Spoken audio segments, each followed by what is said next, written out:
To our YouTube channel Pakistan Times और Facebook page Pakistan Times में। नाजरीन, एक अमूमी मसला उसको हम डिस्कस करेंगे आज की वीडियो में। ईद की नमाज जो है उसका सही तरीका क्या है। चूँकि हम अमूमी तौर पे देखते हैं हमारे दाएं बाएं खड़े हुए लोग, नौजवान, बच्चे, बूढ़े, 50% अगर मैं ज़्यादा नहीं भी बता रहा, कम से कम 50% तादाद ऐसी होती है जिनको बिल्कुल आइडिया ही नहीं है कि ईद की नमाज़ कैसे अदा की जाती है। तो आज की वीडियो में मैं कोई आलिम दीन नहीं हूँ, लेकिन मैं आपको तकबीरें अदा करने का सही तरीका बता देता हूँ।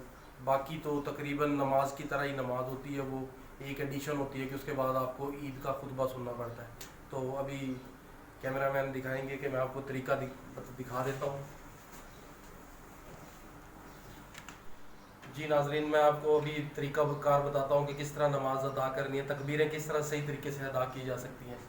तो सबसे पहला काम यह है कि इमाम साहब ने आपको नियत करवाई, और नियत के बाद जैसा कि सना की जो है वो विरद की जाती है। सना पढ़ने के बाद उसके बाद जब सूरह फातिहा पढ़ने से पहले तो इमाम साहब कहेंगे 3 मरतबा अल्लाहु अकबर, अल्लाहु अकबर, अल्लाहु अकबर। 3 मरतबा कहने के बाद चौथी मरतबा इमाम साहब कहेंगे ना कि अल्लाहु अकबर, तो आपने अपने हाथ बांध लेने हैं।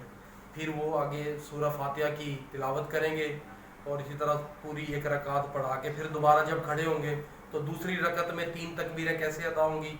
सूरह फातिहा पढ़ने के बाद अल्हम्दु शरीफ जो है वो पढ़ने के बाद जब सूरह भी पढ़ लेंगे, जब रुकू में जाने से पहले तो 3 तकबीरें कैसे अदा होंगी। फिर इमाम साहब रुकू में जाने से पहले कहेंगे अल्लाहु अकबर 3 मरतबा, अल्लाहु अकबर, अल्लाहु अकबर, और चौथी मरतबा जब कहेंगे अल्लाहु अकबर तो आपने रुकू में चला जाना है।